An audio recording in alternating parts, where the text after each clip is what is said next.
Hello and welcome to Take You to School with Dr. Tom Prichard. I am your host, JP John Paz. Of course, joining me is the star of the show, the former WWE World Tag Team Champion, one of the greatest trainers ever in the history of the business, the Doctor of Desire himself, Dr. Tom Prichard. Dr. Tom, how you doing today, sir? Couldn't be better today, John. Thank you very much for asking. What is going on in the world of the JPWA? Last week of class for the winter session, we have a graduation this Saturday, March 25th in La Follette, Tennessee, SPCW. So looking forward to that. Everybody's excited and ready to go. Nice, very cool. Now, Yeah.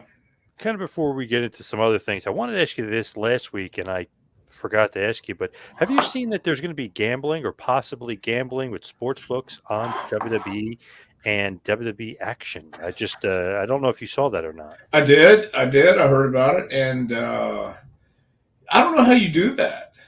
I really don't. No matter how small the circle is. Hello, Jason. Hello, Uh, Jason. no matter how small the circle is of people you let in, there's too many variables. I think to bet. I mean, I got into a discussion with someone recently about football and being a work and stuff like that, and then I talked to someone else who said, that was somebody talking, as a rib. They were ribbing about that, but they were Right. talking like it wasn't a rib, and then people picked up on it and they went, well, yeah, because that would be, I think if football was fixed, we would have heard about that years ago. And that's something I don't think anybody could keep quiet. So same thing with the wrestling. Everybody knows wrestling is predetermined. It's been predetermined. So how do you? I don't know how you say, hey, this is the way it was supposed to end up, but it ends up somewhere else. And then what do you do? I mean, that just doesn't seem like it would. To me, it doesn't seem like it would work to everyone's satisfaction.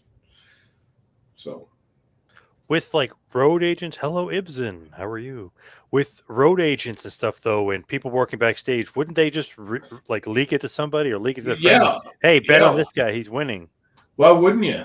I mean, what do you mean? I didn't tell them that. It's well, thank you, Ibsen. I think they're all tickled pink. Be graduating, by the way. Um, okay, the King of Kingsport. I think he's excited to see the JP graduation for other reasons this Saturday. He's a sadistic son of a bitch sometimes, so he just wants to come out and watch. Yeah, I know what he's looking for. But anyway, I don't know how you do betting. I don't know, man, because you don't have. There's no way to. I don't know how you secure that. I mean, I don't know how you do it. First of all, I don't even know the first step, how it works. What would you do? Like just call in the ring, or like only Triple H knows? He tells the referee during the match, and you call in the ring. That's the only way. I mean, I know that guys used to. Obviously, you would know that better than me, but I guess guys used to do it that way sometimes. What? Call it in the ring? Yeah, as far as the finish, yeah, like who's going over. Yeah, that happens sometimes. The referee tells the guys, "Hey, we're switching to finish." It's happened to me twice that I know of that we had to switch to finish because the guy was hurt Oh, right. or Okay. uh, or something. So Ed Carbu Thomas, uh, Louisiana, he went to do something simple and he broke his ankle. He couldn't kick out, didn't want to kick out. And Ronnie West counted one, two. Hey, what are you doing over there on five popcorns? Okay, three. I got to count. You know what I mean? He gave him a long count, but it's like, holy smoke. I don't know. I don't know how you do it. Are they going to do this here in Atlantic City? Well, if it's betting, I guess it would have to be. Where would you bet? Like sports books and stuff like that. So it's all over the place. Yeah, big sports book in Atlantic City. Yeah, I mean, I would imagine that's what they're looking into and where they want to go. But to me, that's just crazy because it's like sometimes people know well in advance who's going over, who's not. Even the wrestlers will know. Obviously, Triple H knows, and guys in creative knows. Then you have a writing staff that probably knows. So it's a slippery slope for sure. Yeah, I'm baffled half the time of what's happening these days. But um, it's a new culture. It's a different culture than I grew up with, and different culture than I grew up loving wrestling in. So Caesar Sportsbook is big. I think every place. So Atlantic it'd be City's a cool. big one, yeah. I think it would be cool to do it. I just don't know how you would do it, and I don't know how it would work. It could cause more problems than it's worth, but I don't think that's ever stopped anybody from doing something. Barbara, hello. Sorry I'm late. Hope you're doing well, Dr. Oh, you're Tom. not late, Barbara. We're just breaking in. We're not. We really haven't done a whole lot in the last 5 minutes. 5 minutes and 35 seconds. That is. She's saying that she could have made a ton of money betting on the Body Donnas. Wow. Betting on them losing, maybe. I don't know about Yes, betting on them losing. Thank you, John. I appreciate that. Yes, or having the stupidest gimmick at the time. Yeah, go there with too.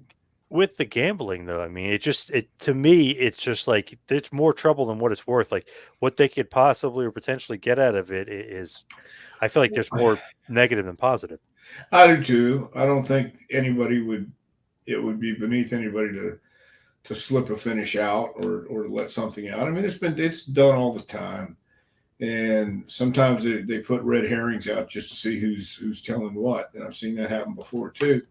Been in a room with four other people, and information will be talked about, things will be talked about, and then it never comes to fruition. So nobody let it out. Therefore, those five people in the room could, I guess, theoretically be trusted with the information that's being talked about. So, but with betting, man, when you're putting money on something, it's totally different. And how much money? I mean, would there be a limit? Is there a limit on something like that? I mean, Not sure.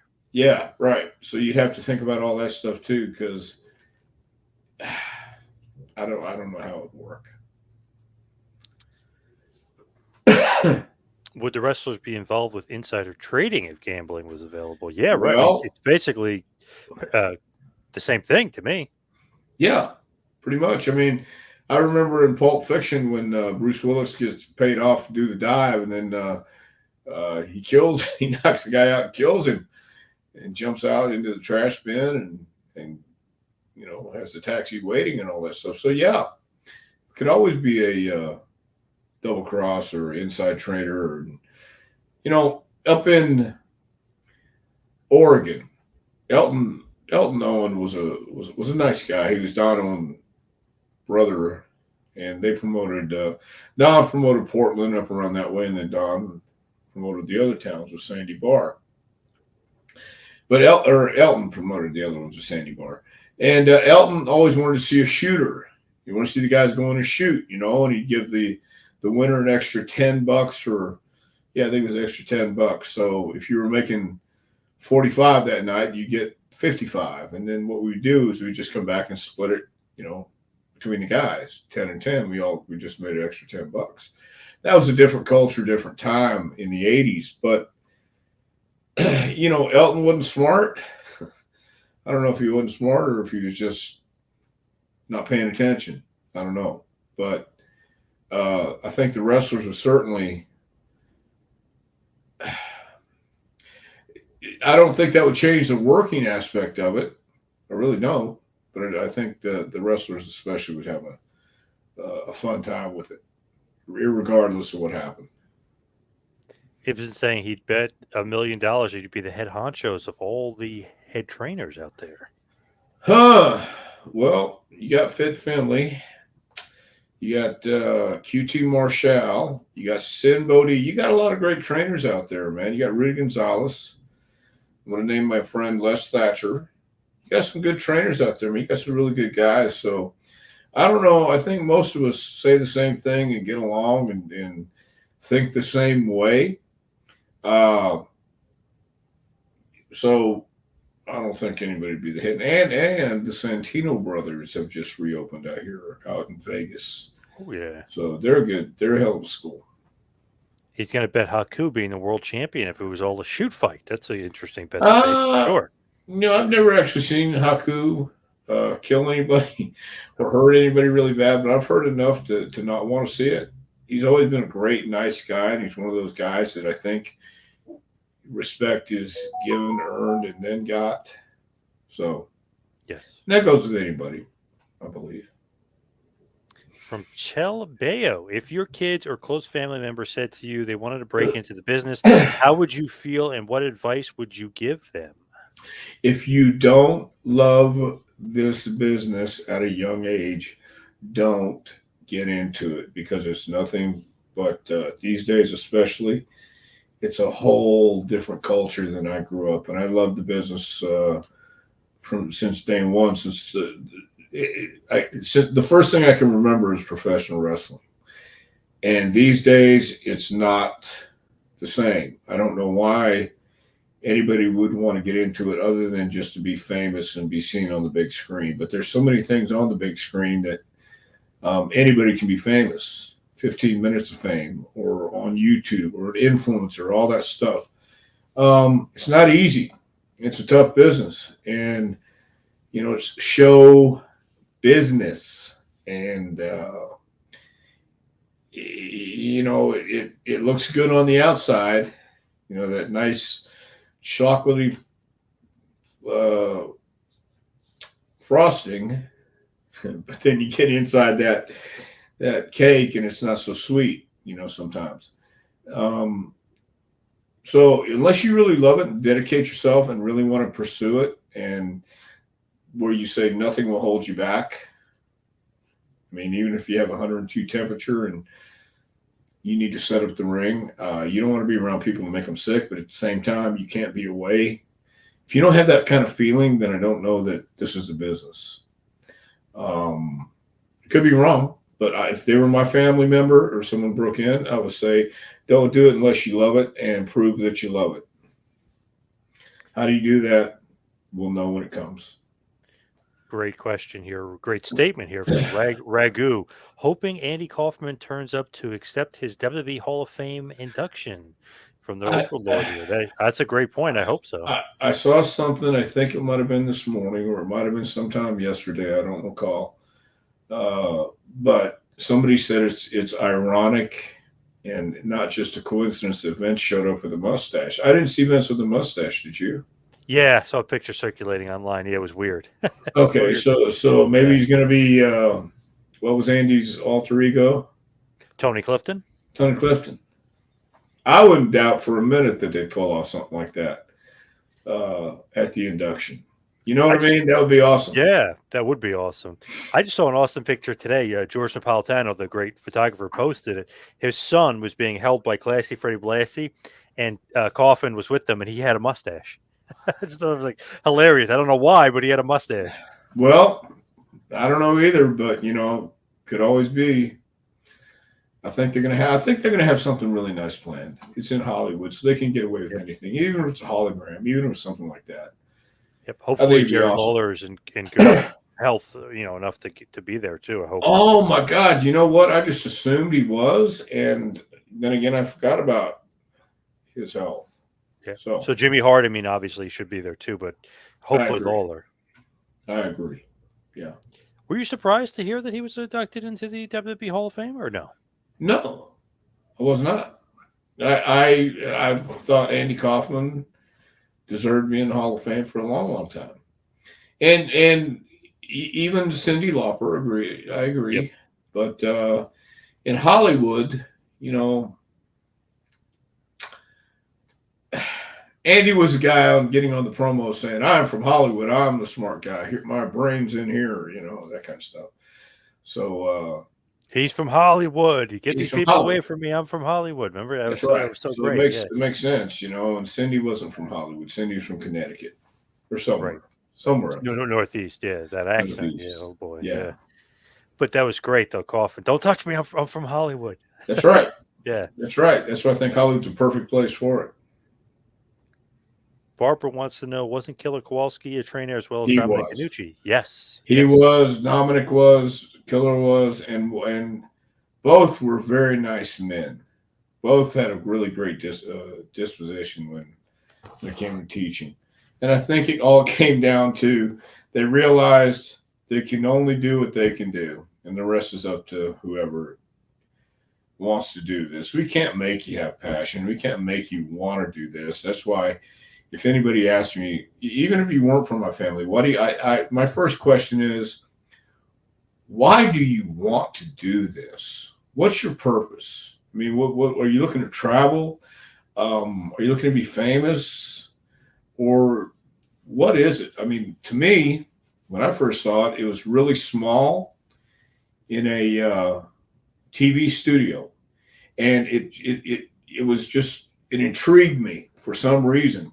These guys were doing the things they were doing, and I I couldn't think of anything else. And nowadays, it's presented entirely different.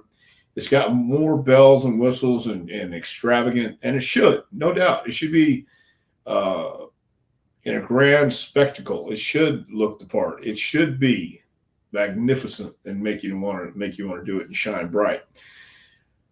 But then you have to understand, you have to get this before you can get this.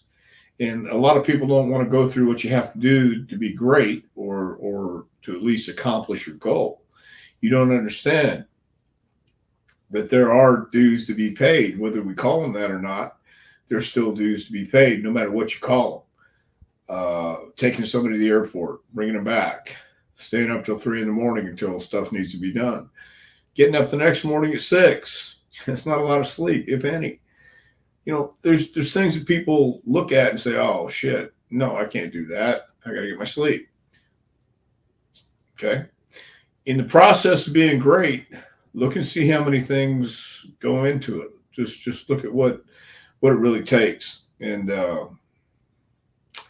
Killer Kowalski, Dominic DeNucci, nice men, and they knew how to deliver the message for that day and age. But they also had people who respected the business in that day and age.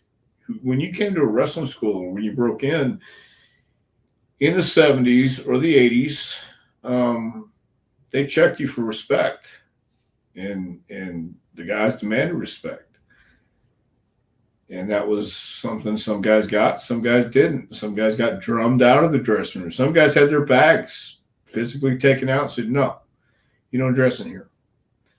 So, new day, new culture, new business. Murphy wants to know, Dr. Tom, would you please stay on Saturday and watch my match? Thank you for your expert opinion. Are you going to stay and watch Murphy's match? I will watch Murphy's match anytime. I actually like Murphy, man. He's a pretty entertaining guy. He's bigger than he looks when you stand next to him. He's got a future ahead of him for sure. He's one of the matches I'm definitely staying to watch for. Well, of course, unless you're on last. That's a joke. He'll be on last. Okay. That's pretty good, though, that you're going to be staying and watching Murphy's match, though. It says a lot for Murph. Well, I've watched here. Murphy's matches before, though. Nice. Yes. From Mike, thoughts on Conrad Thompson, the Alabama Dream? What are your thoughts on Connie? I like Conrad. The Alabama Dream. I like Conrad. Conrad's a good man. Great guy. I know him a little bit, obviously not very well, but I know him. I interviewed him a bunch of times, talked to him, off air, quote unquote. Great guy, nice guy. Always gives you advice. He's a smart guy. He knows the mortgage business very well. Knows the wrestling business very well. Very nice guy. Very well. Yes, he does give you advice.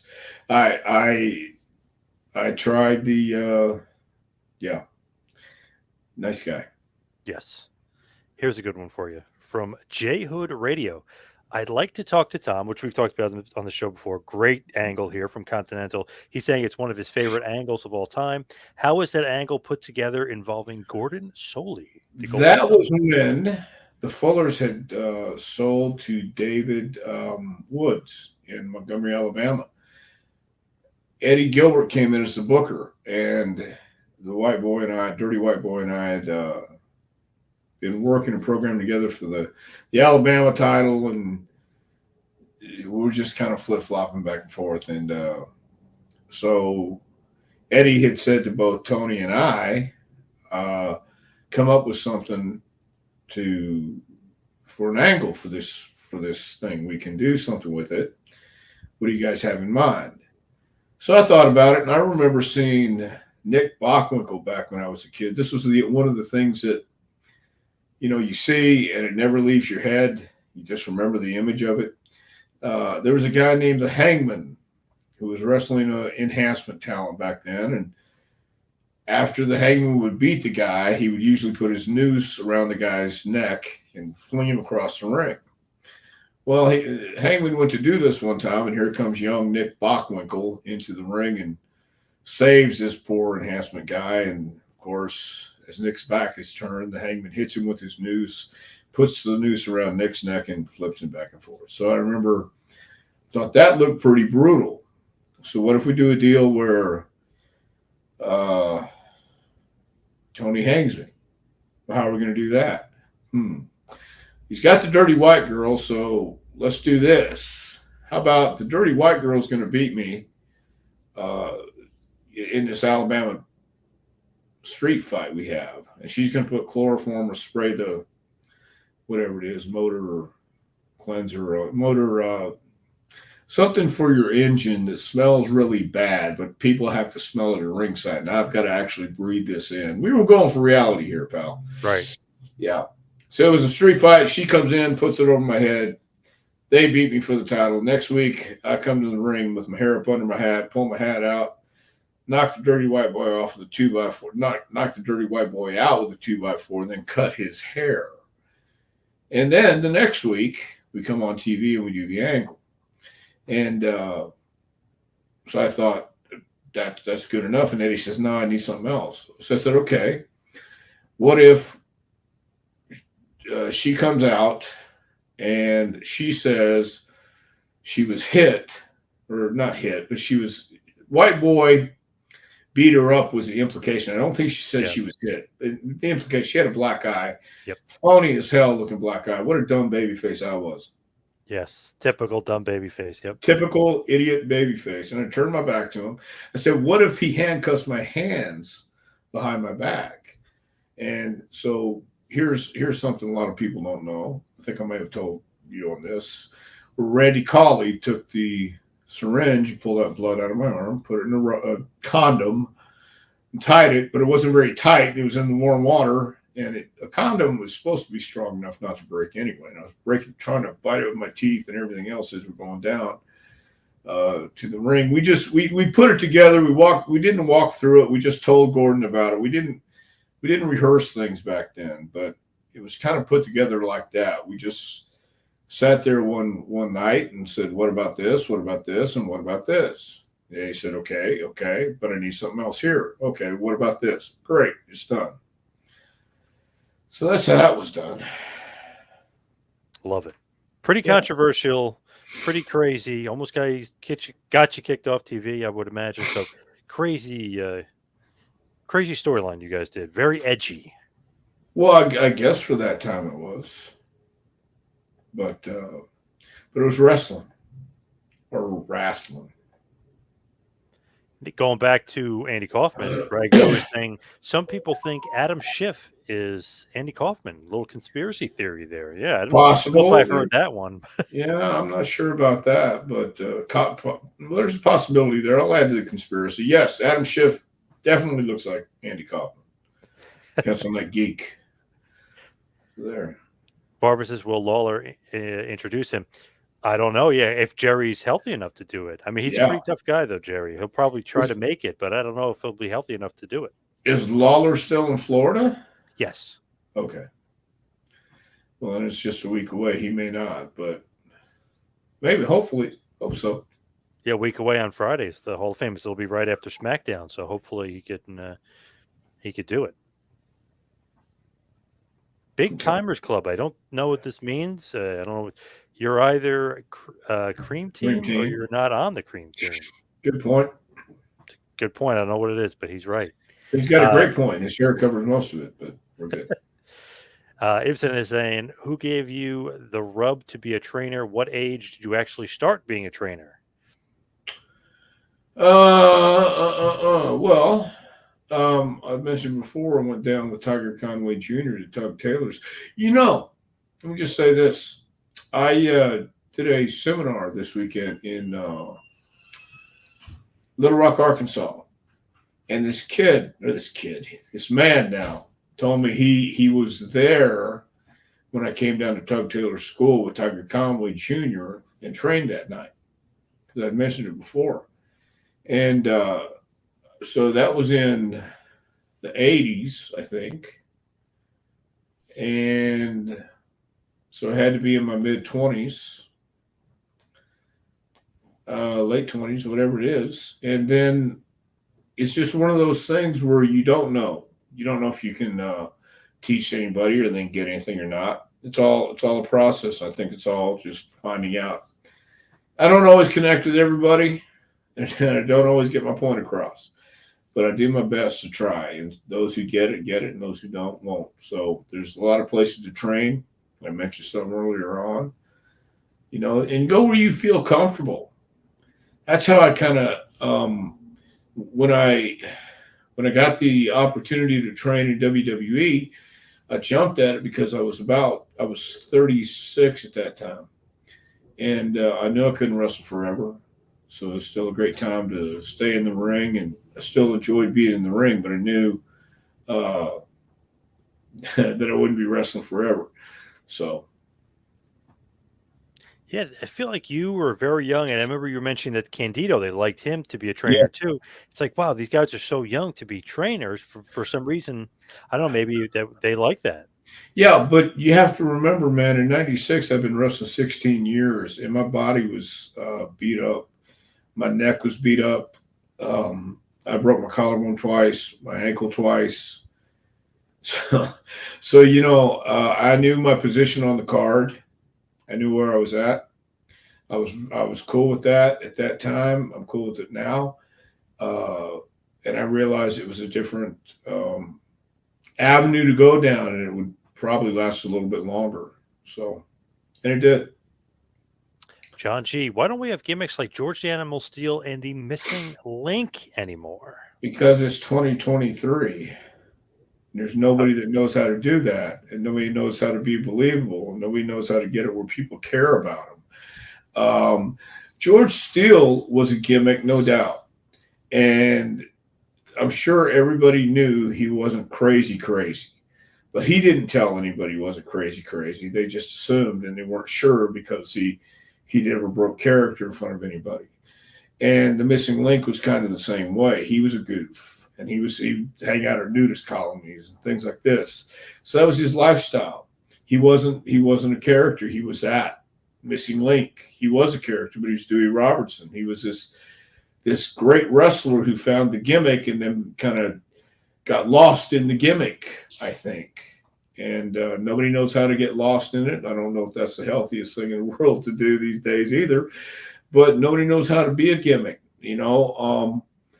I was always called the family gimmick, and I was fine with that. I was the gimmick in our family. I was the guy who was going to say and do weird shit, and I don't care because I like it. And that's why I got in wrestling, because I knew this was where I belong. And this is where a lot of it used to be, where wrestling was a place for an off-cast of society, for people who didn't belong anywhere else. Buddy Rogers, could you see Buddy Rogers later on in life? He became a real estate agent, but could you see Buddy Rogers anything but the Nature Boy? Could you see Ric Flair anything but the Nature Boy? Could you see Tully Blanchard? I mean, I see Tully now. I have a totally different outlook on Tully than I did when I first met Tully. But during that time of his life, he was Tully Blanchard. He was that guy that people love to hate. Um, so that's why there's no gimmicks anymore, because nobody knows how to be a gimmick. They want to get on social media and dispel any rumors that they might be a gimmick.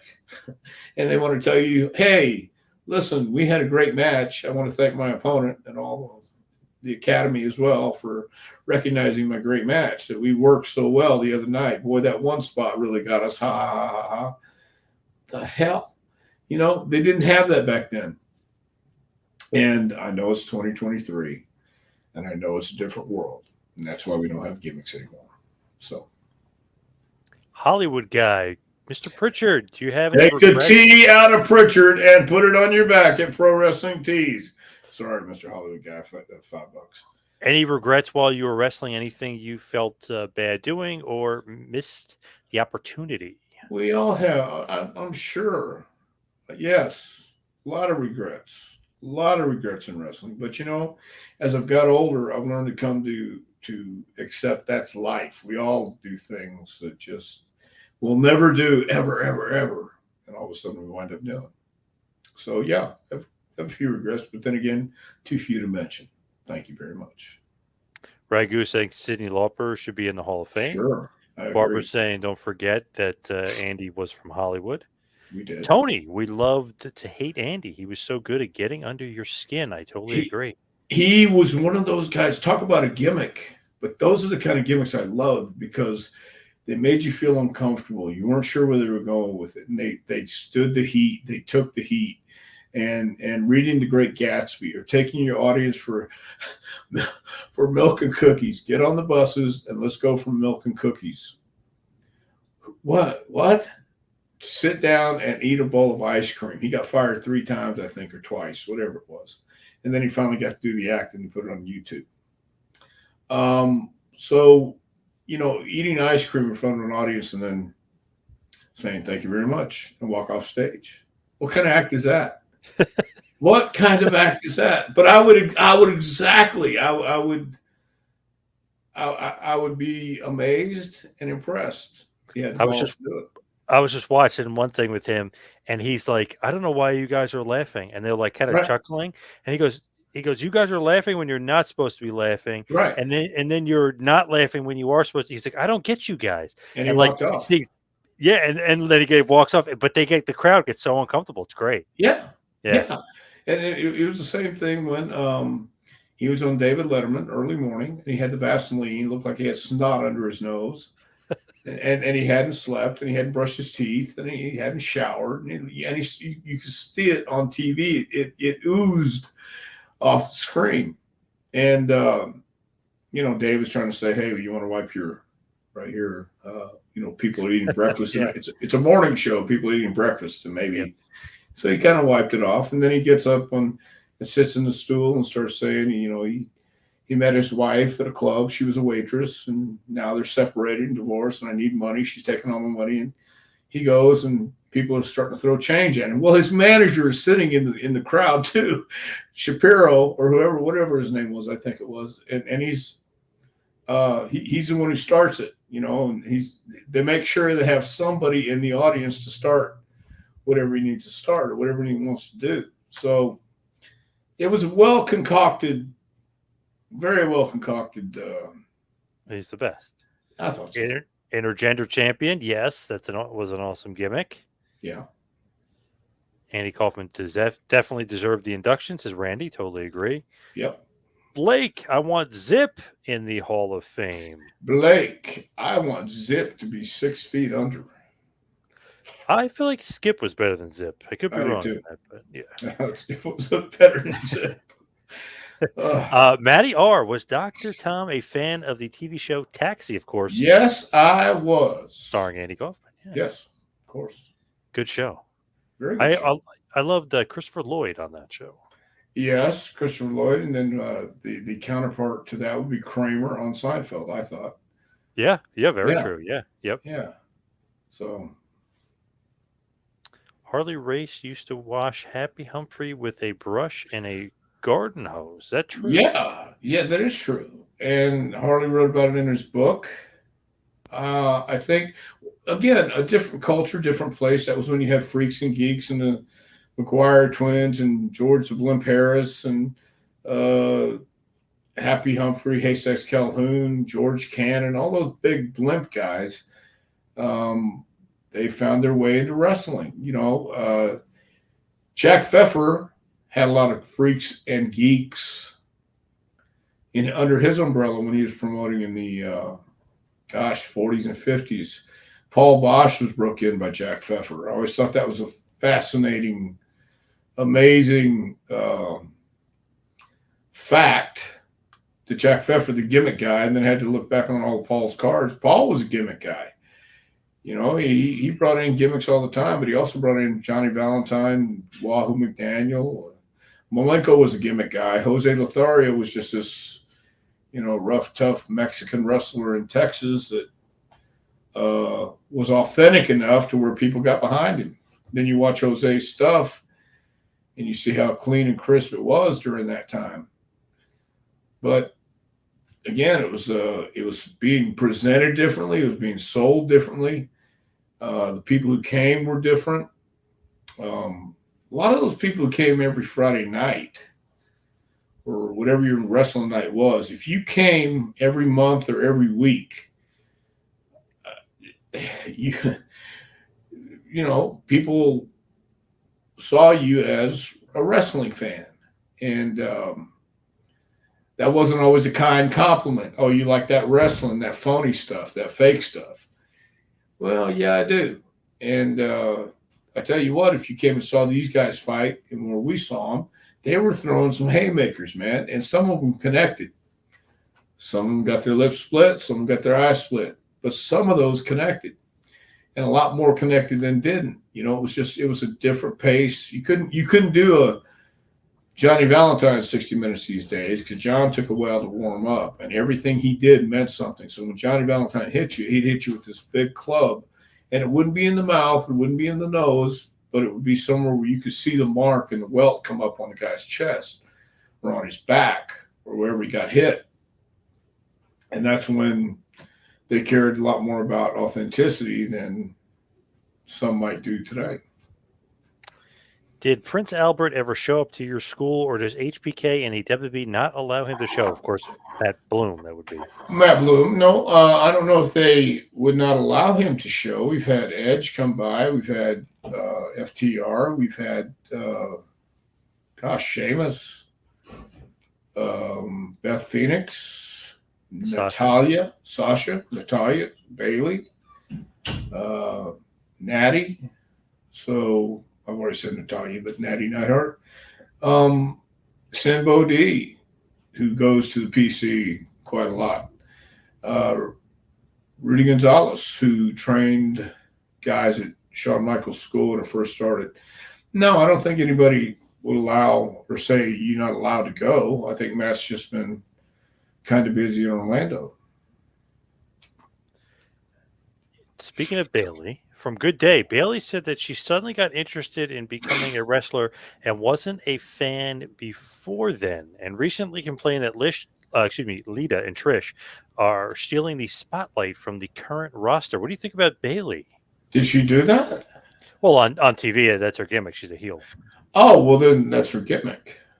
I don't think she feels that way at all. I think she realizes what Trish and Lita have done for the women's division. I just from the small amount of time I've been around her, I don't believe that a bit. I believe she's working. That's what I believe. Ultra Kami, I challenge AOC to a man's death match. Wow, that would be quite the match there. What is a man's death match? I was going to say, as opposed to a Texas death match? Texas death match? Chicago Street Festival? Yeah, that's weird. From Cat McLean, any good memories, of the Bomber Motel in Portland, Oregon? All of them. The Bomber was like the Falcons Rest in Atlanta, one of the places where all the boys stayed. And the Bomber Motel was great for a young guy just starting out and wanted to experience everything there was to experience in Portland. And it was actually in Milwaukee. It was right outside of Portland. But great place, had a big B-52 bomber over these gas pumps. And then they had about I was in cabin number 2, but they had about 20 cabins, or maybe more, maybe 30, in a horseshoe like. And everybody was kind of, you could walk to everybody's door or cabin or whatever and visit and get a ride or do whatever you needed to do. It was a lot of fun. I loved the work. I really did. I love Portland. It's a lot of fun. Do you ever get hassled, recognized in hotels or airports? You know what? I got to tell you, this week, this weekend in Little Rock, a lady asked me. She said she was taking me to the airport, and she said, "Do you ever get recognized?" And I said, "No." So we got to the airport on Sunday to change my flight because we had a whole big mix-up. And one of the ladies said, who was helping me, this lady and her son came in with me, and they left me at the ticket counter while they went to go get coffee. So this lady's over here helping me. And we can't get this flight in because my flight from Little Rock will be delayed. Therefore, I get in Dallas an hour after my flight would have already taken off. So I either stay in Dallas or I stay in Little Rock. And I said, I'm going to stay in Little Rock because I'm going to go out with these people I hung out with all weekend. Well, she says to me, "Hey, maybe to take a load off your shoulders, has anybody ever told you you look like Sylvester Stallone?" No, no one's ever told me I look like Sylvester Stallone. Okay.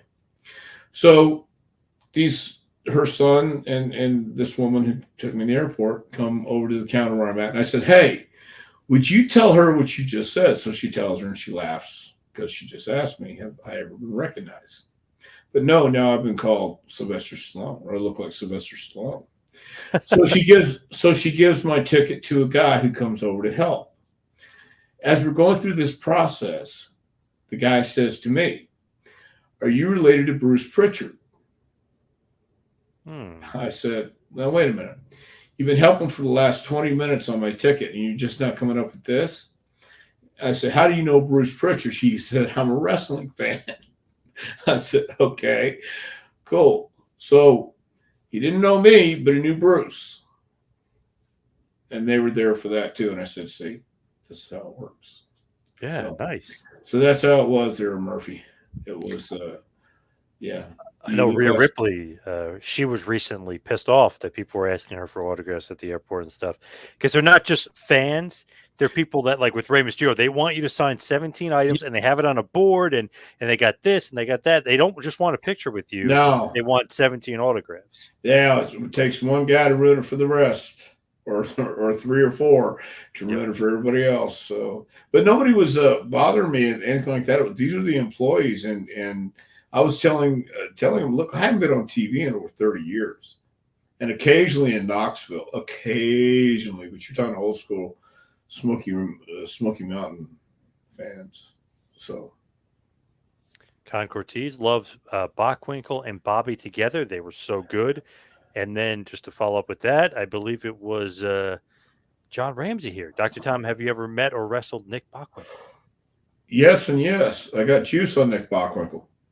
I was in San Antonio and had one of my nails came right across Nick's head, and he got frustrated. Not rightfully so, but as you were coming up from a hammer lock, and I somehow slipped and nailed him. So I wrestled Nick. Jason, did Bob Zamuda ever come to Memphis with Kaufman during his TV appearances? I actually interviewed Bob a few years ago, and yes, he did. Bob was his manager who sat in the crowd, not the other guy, Bob Zamuda. Yes. Yeah. Bob, oh man, I think I might have mentioned this to you before. I interviewed him a few years ago. Awesome guest.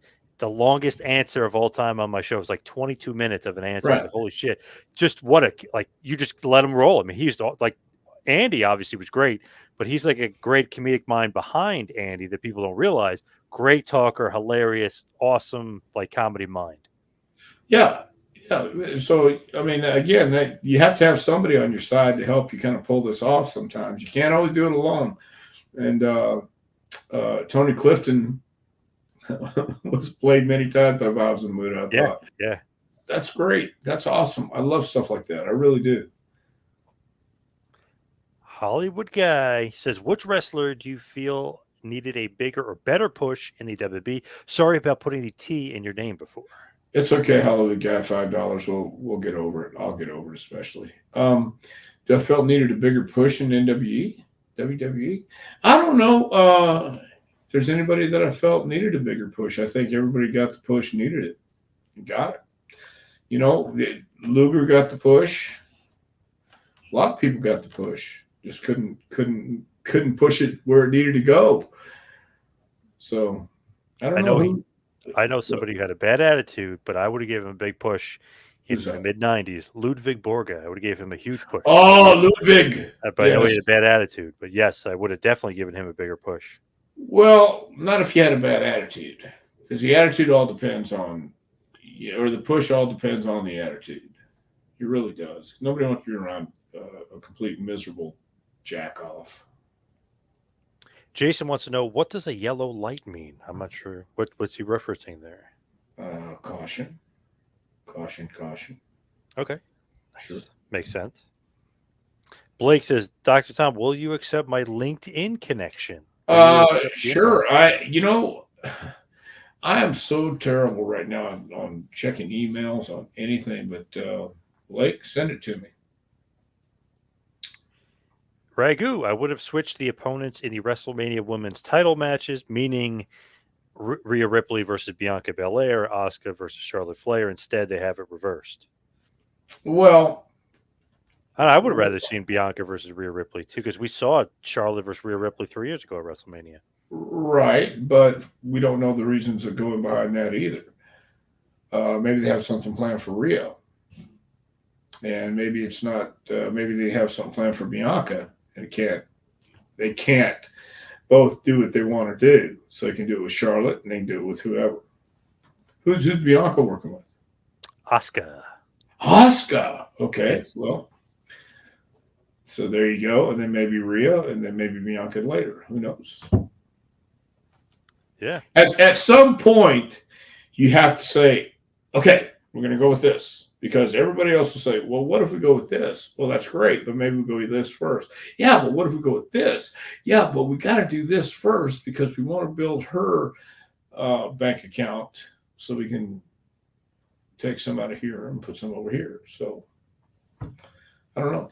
From Randy Hawkins, Dr. Tom, do you know about classic wrestler, the Mormon Giant, a.k.a. Don Leo Jonathan? He was born where I live in Hurricane, Utah. Yes, I do know about Don Leo Jonathan. He and brother Jonathan came to Houston a couple times. But it used to be the big match, I believe, up in Quebec between Andre and Don Leo. Don Leo Jonathan was a giant. He was that deep sea diving kind of guy too. I remember seeing those in the magazines and hearing about him, and then seeing him come to Houston with brother Jonathan, just a big guy. Yeah, I always heard stories of the legend of Don Leo Jonathan. I don't see Yes. too much of him actual wrestling, but I believe you can find some of his stuff on YouTube, I believe. You probably could. Is he in the WWE Hall of Fame? Do you know? Oh, I don't think so. Maybe in like the I Legacy thought one. I think he Have to might have check been in the that. Legacy one. I do. I think he is in the Legacy. Speaking of Portland, obviously we were talking about Portland or earlier. Did you know Playboy Buddy Rosewell, Billy Jack Haynes? Question mark. Yes, and yes, I did. Buddy was a lot of fun. Billy was different back then, which I like different. And I recently saw Billy, God, maybe 3-4 years ago now. I think we talked about this before.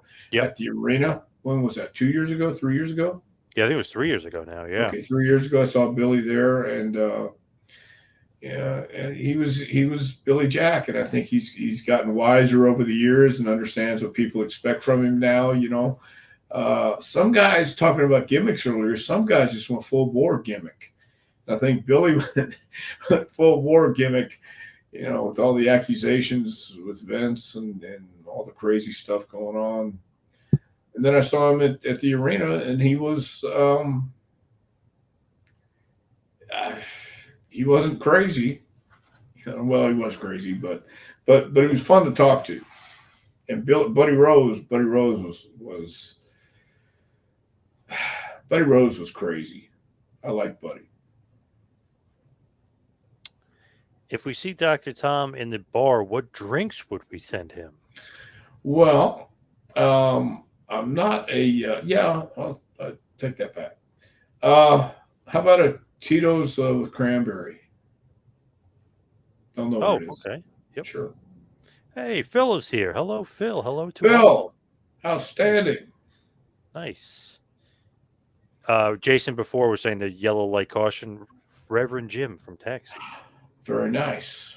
Okay, I can see that. Taxi reference, nice. Very nice. Barbara wants to know, is Luger going into the WWE Hall of Fame? I don't know. I heard that was a rumor. He deserves it. He should go in. Yeah, Luger definitely deserves being in the Hall of Fame. Should have been a while back. This is a great question, and this kind of comes from last week as well. Why didn't Cloudy get a bigger push? Well, I think it was after he came in and got Chris and I in front of Vince to say that we were going to quit if he wasn't brought on. We were going to quit right there. And so they wanted to give him a bigger push, and then he went in and said he had to get rid of us. And he was sick and tired of being next to us in our corner. So they said, well, we can't do without the BDs, so you have to go, Cloudy. And Cloudy was gone, and we were shortly out after that. Poor Cloudy. What a legend. Poor Cloudy. What a legend, yes. Buddy Rose said he only weighed 216 pounds. Is that possible? It's possible. It's possible. 216? Sure. Oh, sure it is. Look at him. He's a svelte 215. King of Kingsport, Bo James. Don't send Dr. Tom drinks. He will probably puke. Wow, is that true? I don't believe that's true. I believe Bo James is telling stories. What is Bo talking about there? What is he? I have no. I have never puked in my life. Really? Wow. Yes. How is that possible? What's possible is done. What's impossible will be done, John. All right. That's how it's possible. Wow. You just do it. You don't do. You either do it or you don't. I mean, I look. People can say what they want, but the facts are the facts. I wonder what Bo is really getting at there. That's interesting. I think Bo just wants drinks sent his way. That's what I'm saying. And send him a daggum PBR and a shot of that cheap ass whiskey. He likes Boilermakers. PBR and whiskey. Randy Hawkins, $10. What's all this $5 and $10 stuff? I don't know. This is getting crazy here. It says it feels like Cody Rhodes' current might push. Be the same person here. Hold on, I'm starting to figure something out. All right, here. Yeah. Good. His current push feels like the Hogan push when I was a kid. Dr. Tom, would you agree? I feel like when I watched Hulk, my 6-year-old son, he loves Cody. Well, maybe it is, but at the same time, Hulk came right in and was a different push. This is a push that has some authenticity to it, and I'm sure Hunter has a great deal to do with it too. Dusty Rhodes never won the big one in WWE. He won it in NWA. Yep. Cody's already won the NWA belt, so he can come in and win this belt too. I'm going to call it a belt, even though he's supposed to call it a championship or a title, but it's a belt. And he's going to come in, and hopefully he's got a great story to it.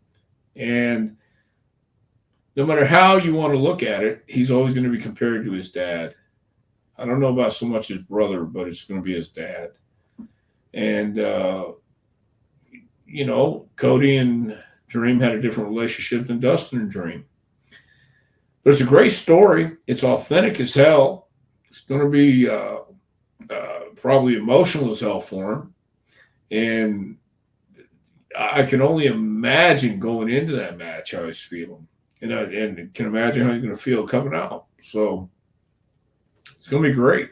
And I can see most of the kids are really loving Cody these days.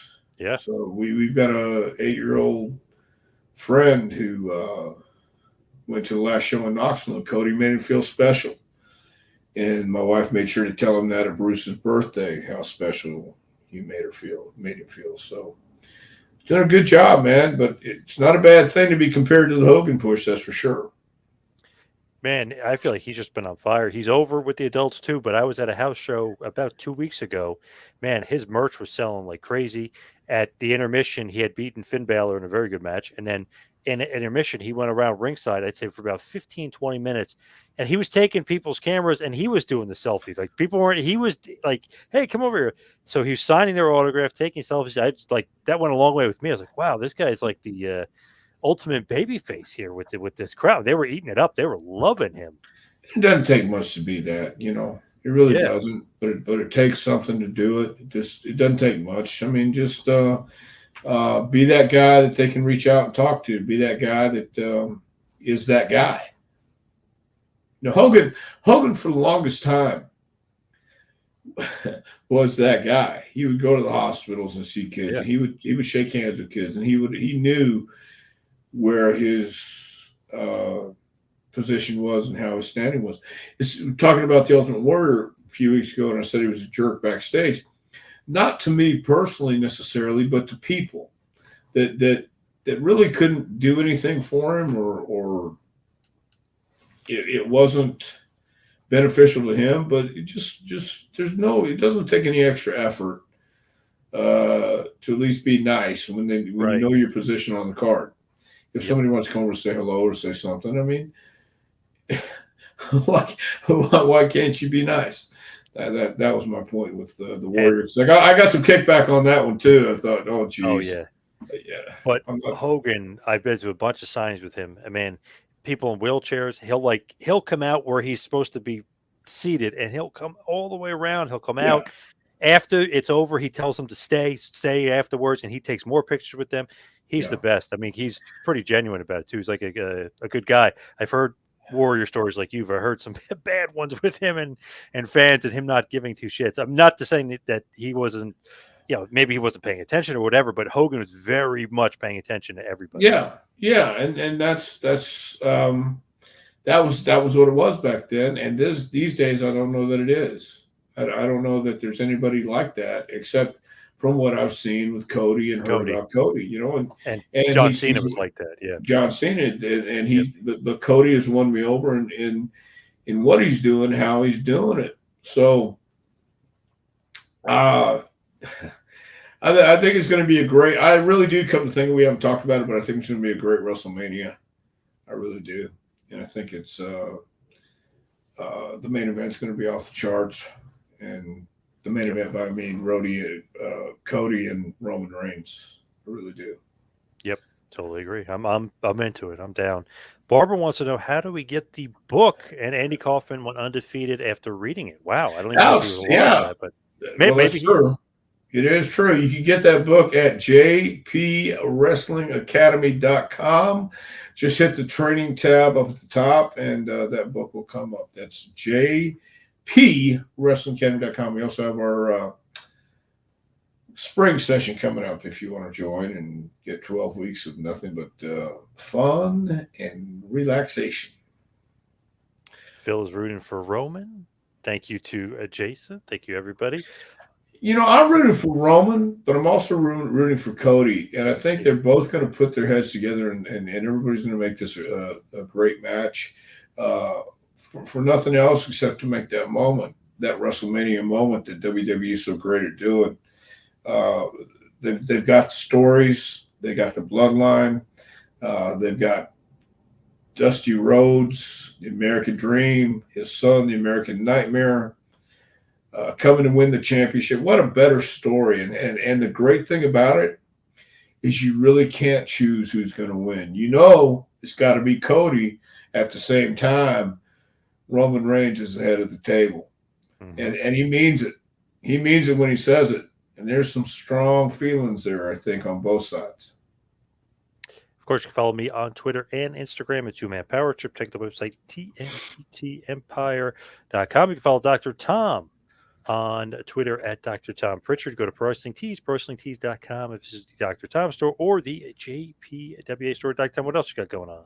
We got our last week. We got a big graduation coming on March 25th, this Saturday night. So anybody within the sound of my voice, if you're in the range of Knoxville or La Follette, Tennessee, come see us at the SPCW Sportatorium this Saturday night. Man, it should be great. I'm gonna watch Murphy's match Saturday. I think the King of King Sports coming. I think we're gonna have some other special guests. So it'll be great. All right. Thank you, everybody, for all your questions. Thank you, Dr. Tom. Thank you, everybody for listening. See you right back here next week for a little Take It to School with Dr. Tom Prichard. We'll see you next week, folks.